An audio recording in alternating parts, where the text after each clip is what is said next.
கடன் வாங்குவதாக இருந்தாலும் சரி, நிதி மேலாண்மையாக இருந்தாலும் சரி, அவற்றையெல்லாம் நாம் ஒரு ஒப்பீட்டளவில் எடுத்துக்கொண்டு பார்க்க வேண்டும் என்பதையும் நான் இங்கே வலியுறுத்த விரும்புகிறேன். கடனை பொறுத்த மட்டிலே 2011-12 முதல் 15-16 வரை நம்முடைய எதிர்க்கட்சித் தலைவர் இருக்கக்கூடிய அவருடைய காலத்துக்கு முன்பாக அதிமுக ஆட்சி பொறுப்பில் இருந்த அந்த காலகட்டத்தின் தொடக்க நிலை 1,04,349 கோடியாக இருந்தது. அது அந்த ஆட்சி காலத்தின் இறுதியிலே 2,11,066 கோடியாக கடனுடைய சதவீத வளர்ச்சி என்பது 108% இருந்தது. 2016-17 முதல் 2021 வரை அவர்கள் முதலில் விட்டு போயிருந்த அந்த 2,11,066 கோடியிலிருந்து ஏறத்தாழ 4,80,000 கோடி அளவிற்கு இந்த கடனுடைய வளர்ச்சி அந்த காலத்தில் இருந்தது. இது ஏறத்தாழ 128% அது வளர்ச்சியை கடன் பெற்றது. 2021-22 நாங்கள் ஆட்சி பொறுப்பிற்கு வருகிறோம். ஆட்சி பொறுப்பை ஏற்றுக்கொண்டு நாங்கள் இப்போது இருக்கக்கூடிய இந்த 5 ஆண்டு காலத்தில் 25 முடிக்கிற போது அவர்கள் விட்டு வைத்து போயிருந்த அந்த 4,80,300 கோடி அதிலிருந்து 9,42,851 கோடி. இந்த காலகட்டத்தில் கடனுடைய வளர்ச்சி எவ்வளவு என்று நீங்கள் பார்ப்பீர்கள் என்று சொன்னால் ஒட்டுமொத்த வளர்ச்சி வீதம் 306 இருக்கிறது. 96% தான். எனவே நான் குறிப்பிட்டு சொல்வதைப் போல நீங்கள் எவ்வளவு கடன் வாங்கியிருக்கிறீர்கள் என்ற கடனுடைய வளர்ச்சியை நாம் பார்ப்போம் என்று சொன்னால் அதிமுக ஆட்சி காலத்திலே எந்த அளவிற்கு கடனுடைய வளர்ச்சி இருந்ததோ அதை விட மிக குறைவாக 128% உங்களுடைய கடந்த மீரேட்டாக இருக்கக்கூடிய அந்த 5 ஆண்டு அந்த கடன் வளர்ச்சியோடு எங்களுடைய கடன் வளர்ச்சியை நீங்கள் ஒப்பிட்டு பார்த்தால் 128 உங்களுடைய ஆட்சி காலத்தில் 128% இருந்தது. கழக ஆட்சி காலத்தில் வெறும் 96% அது இருக்கிறது என்பதை நான் அதை சொல்லுவேன். எனவே உங்களுடைய ஆட்சி காலத்தில் இருக்கக்கூடிய அந்த கடன் வளர்ச்சி என்பது நிச்சயமாக இந்த வகையிலே நீங்கள் பார்க்க வேண்டும். அதே போல நம்முடைய கடன் என்பது நான் பலமுறை திருப்பி சொல்லுகிறேன், அது நம்முடைய பினான்ஸ் கமிஷன் நிதிக்குழுவினுடைய எந்த வரம்பு இருக்கிறதோ அந்த வரம்பிற்குள்ளாகவே நாம் தொடர்ச்சியாக அந்த கடனை நாம் மெயின்டைன் செய்வோம். ஏன்னா கடன் திருப்பி நான் சொல்வதெல்லாம் ஒட்டுமொத்த மாநில உள்நாட்டு உற்பத்தி மதிப்போடு நாம் பார்க்க வேண்டும். எனவே அந்த வகையிலே நீங்கள் பார்ப்பீர்கள் என்று சொன்னால் 2025-26 நிதிக்குழு கொடுத்திருக்கக்கூடிய வரம்பு என்பது 28.7% என்றால் நாம் பெற்றிருக்கக்கூடிய இந்த சதவீதம் என்பது 26.43. எனவே அது கட்டுக்குள் தான் அது இருந்திருக்கிறது. இந்த இடத்திலே நான் ஒரு மிக முக்கியமான வேண்டும். 9வது நிதிக்குழு காலத்தில் தமிழ்நாட்டுக்கு கொடுக்கக்கூடிய அந்த பங்கு 7.9% இருந்தது. தொடர்ச்சியாக குறைக்கப்பட்டு அந்த பங்கு 4.07 என்கின்ற குறைக்க போது நமக்கு வரவேண்டிய நிதி ஒதுக்கீடு ஏறத்தாழ 3.1 லட்சம் கோடி ரூபாய்.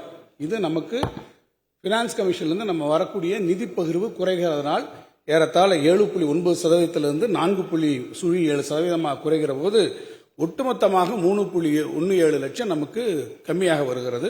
அப்படி அது வரும்போது குறைக்கிறக்கூடிய காலம் ஒன்று. அதுக்கப்புறம் நமக்கு வரக்கூடிய மானியங்கள் எல்லாம் மறுக்கப்பட்டிருக்கக்கூடிய சூழ்நிலை.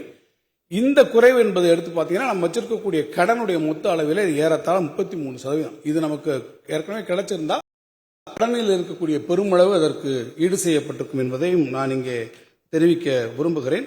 அதேபோல நம்முடைய மாண்புமிகு எதிர்க்கட்சித் தலைவர் அவர்கள் சொன்னார்கள், நிதி பற்றாக்குறை நிதி மேலாண்மையை குறித்தும் கூட அவர் குறிப்பிட்டு சொன்னார்கள்.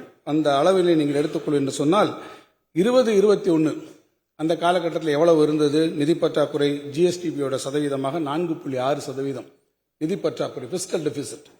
25-26 நாங்கள் முடிகிற போது எங்களுடைய பிஸ்கல் டெபிசிட் 3.48. நீங்கள் போது யாரு நாங்கள் முடிக்கிற போது 3.48. அதே போல அவங்க மாண்புமிகு எதிர்க்கட்சி தலைவர் ரெவென்யூ டெபிசிட் சொன்னாங்க.